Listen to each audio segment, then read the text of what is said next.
Assalamualaikum warahmatullahi wabarakatuh. Waalaikumsalam warahmatullahi wabarakatuh. Selamat malam. Terima kasih masih bersama podcast Penjaga Nusantara dengan tema 40 minggu menuju masa depan berkelanjutan.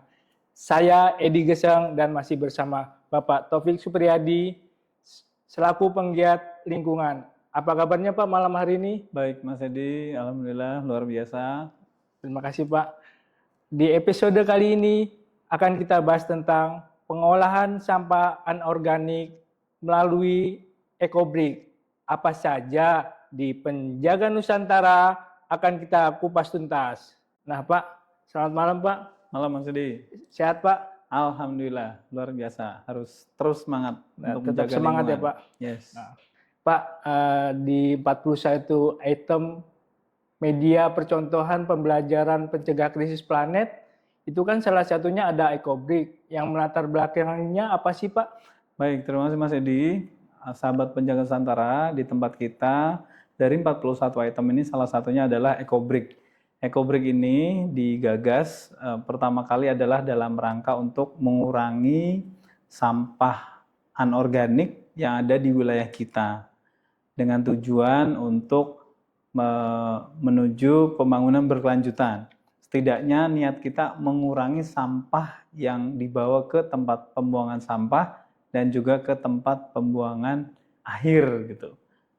Nanti di sana seperti yang terlihat di layar ini sampah plastik oleh warga digunting-gunting kemudian dimasukkan ke dalam botol.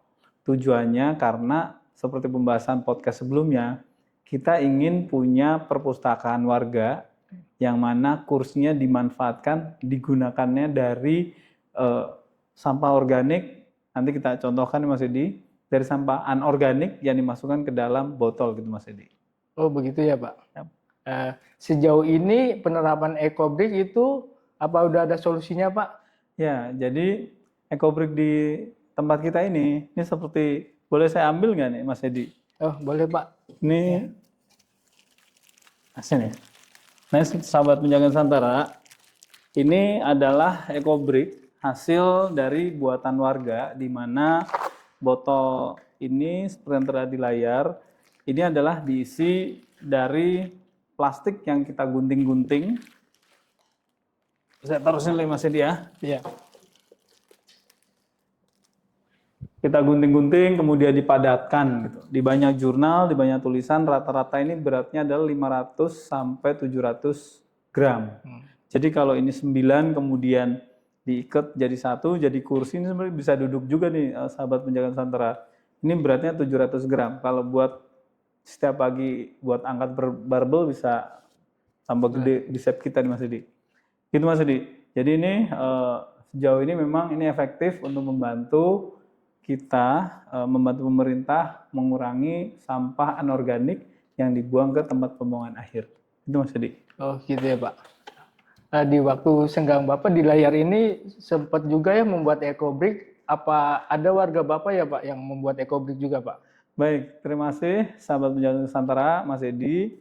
Ini memang dulu-dulu kita karena belum ada solusi lain, di mana ekobrik ini kemudian berkembang jadi pada saat malam hari itu kita menyempatkan untuk membuat ekobrik. Nah, ini memang diikuti juga oleh warga lainnya Mas Edi. Warga lain membuat juga ekobrik ini. Kemudian kalau saya di gambar ini terlihat memang niat ingin membuat rice bag gitu. Rice bag untuk nanam kangkung waktu itu. Hanya ini karena membuat satu botol penuh ekobrik ini lama, karena kita tidak mengkonsumsi plastik yang dalam jumlah banyak gitu, dan kita juga melarang warga untuk mengimpor sampah plastik. Tanda petik nggak boleh curang gitu ya. Mungkin Mas Edi Geseng juga salah satu pelaku yang bikin ekobrik ya. Nah, kita nggak boleh ngimpor plastik sehingga pada saat rice bag-nya belum jadi, bank sampah datang gitu. Jadi saya sendiri belum sempat membuat rice bag ini menjadi media tanam kangkung gitu ya. Keburu bank sampah datang. Akhirnya kami hanya menyisakan beberapa contoh saja sebagai bukti sejarah bahwa kita komit untuk mengurangi sampah yang dibuang ke tempat pembuangan akhir, tetapi ini juga membantu negara ini untuk mengurangi sampah anorganik lah gitu Mas Edi. Yep. Ya Pak. Ecobrik ini termasuk SDGs nomor berapa sih Pak? Oh ya baik, terima kasih Mas Edi. Tunggu dulu Pak, ya, sebelum menjawab, bagaimana kalau kita minum dulu Pak? Oh ya, masih Mas. Untuk hidup jaya abadi ya Mas. Oh iya.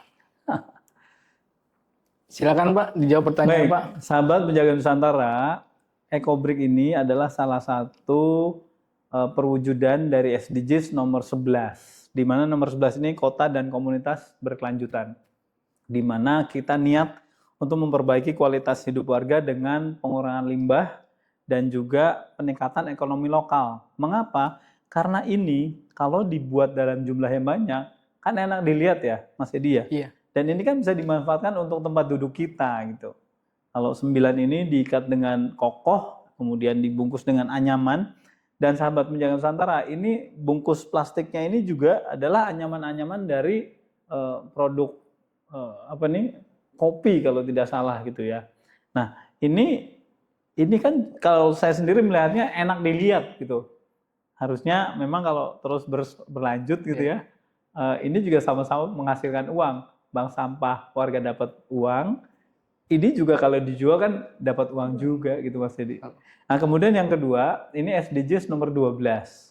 Konsumsi dan produksi yang bertanggung jawab. Artinya promosi daur ulang ini adalah bukti nyata daur ulang yang ada di tempat kita, yang pernah ada di tempat ini merupakan pengelolaan sampah yang efektif. Sebelum tadi ya, kalau nanti dibawa ke bank sampah, kemudian dijadikan RDF gitu ya, ini kan sama-sama merupakan pengelolaan sampah yang efektif. Yang ketiga, ini juga kalau memang dilakukan secara profesional, ini menjadikan SDGs yang ke-8, pekerjaan layak dan pertumbuhan ekonomi gitu. Jadi ini tentunya di tempat lain, di tempat ada teman-teman kita, ini bisa meningkatkan kesejahteraan dengan menjual produk-produk Ecobrik yang kemudian dikonsumsi oleh warga lainnya yang memerlukan gitu Mas Edi. Jadi ada 3 SDGs yang terlibat dalam Ecobrik ini, 11, 12, dan 8. Sementara itu Mas. Oh jadinya Ecobrik ini bisa menjadi nilai ekonomis juga ya Pak? Iya, jadi kalau bicara pembangunan berkelanjutan, sosial, lingkungan, ekonomi, nah ini sisi ekonomi, ini juga bisa menghasilkan uang ya, meningkatkan kesejahteraan warga. Itu Mas. Oh seperti itu ya Pak? Siap. Mungkin Pak sebelum kita mengakhiri podcast malam ini, ada closing statement Pak untuk Penjaga Nusantara Pak? Baik Mas Edi, sahabat Penjaga Nusantara, Islam mengajarkan kita dilarang membuang-buang sumber daya dan kita diminta untuk menjaga kebersihan lingkungan. Artinya dengan sumber daya yang ada, sampah yang kita hasilkan dari kita sendiri, ini kemudian dimanfaatkan untuk menjadikan lingkungan ini bersih, tidak nambah sampah ke tempat pembuangan akhir. Ini tentunya disukai oleh Allah gitu ya. Kemudian Rasulullah juga pernah bersabda, Allah itu kan menyukai kebersihan.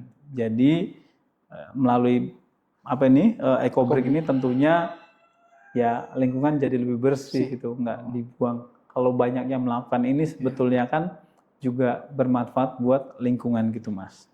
Jadi kita harus bertanggung jawab dengan apa yang sudah kita gunakan untuk dimanfaatkan lebih baik bagi kepentingan warga sendiri gitu Mas. Semoga apa yang kita upayakan ini menjadi sarana kita menambah nilai ibadah kita. Gitu ya Pak. Pak, terima kasih atas closing statement-nya Pak. Sobat Penjaga Nusantara, penuh inovasi dan menginspirasi ya. Sejatinya kita adalah penjaga alam. Bergeraklah untuk kelestarian lingkungan. Mau tahu persisnya pencegahan krisis planet? Di Penjaga Nusantara, solusinya bersama tumbuh maju.